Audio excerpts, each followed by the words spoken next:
17 मेपासून या वर्षीच्या अधिक मासाला सुरुवात झाली आहे आणि 2 महिन्यापूर्वी या मंदिराच्या माहितीविषयीचा जो मी व्हिडिओ टाकला होता, त्यावरती बऱ्याच जणांच्या कमेंट पाहिल्या. त्यांना या मंदिराच्या बांधकामाची सध्याची स्थिती आणि दर्शनाविषयी बरेच प्रश्न होते. त्यामुळे मी हा पार्ट 2 व्हिडिओ बनवत आहे. मी पहिल्याच दिवशी इथे दर्शनासाठी गेलो होतो आणि पहिल्याच दिवशी अपेक्षेपेक्षा खूप जास्त गर्दी होती.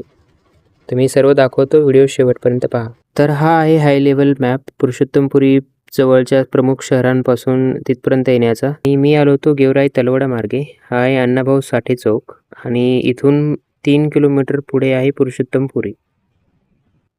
इथून थोडं पुढे गेले की लगेच गाड्यांच्या पार्किंगची सुविधा आहे आणि ही पार्किंग मंदिराच्या ट्रस्टकडून निःशुल्क आहे. आणि गोदावरीच्या त्या बाजूने येणार असाल तर नदीपात्रापर्यंत गाड्या खाली येतात आणि वरती प्रायव्हेट पार्किंग पण आहे. त्याचं बांधकाम चालू असल्यामुळे त्याच्या समोर असणारं हे पत्र्याचं मंडप जो दिसतोय तिथेच दर्शनाच्या रांगा लागलेल्या आहेत. मी गेलो तेव्हा मधला मंडप भरून बाहेर लोकं होती. अधिक मासाच्या पहिल्या दिवशी अपेक्षेपेक्षा खूप जास्त भाविकांनी गर्दी केली होती. त्यामुळे आतमधल्या रांगांचा मंडप पूर्ण भरून बाहेर लोकं उभी होती. पण जर का तुम्ही कोणी VIP असाल तर तुमच्या गाड्यांना मंदिरापर्यंत एंट्री आणि दर्शनही लवकर होईल. रांगेत उभे असताना पोलीस तर तुमच्या संरक्षणासाठी आहेतच, पण तुम्ही पण काळजी घ्या. काही जणांचं सोनं तिथून चोरीला गेलं होतं.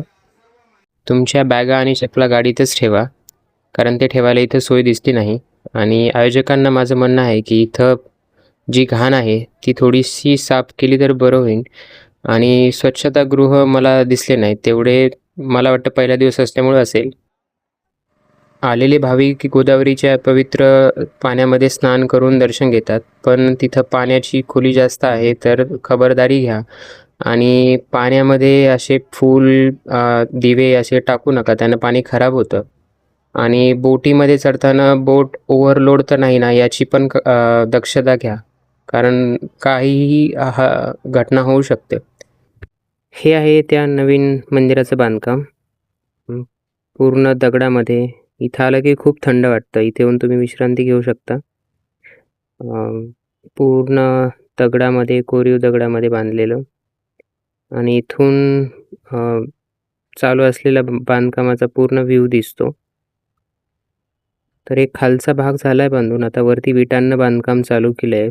संध्याकाळच्या वेळेस गर्दी सगळी कमी झाली होती आणि आमचं दर्शन खूप छान झालं.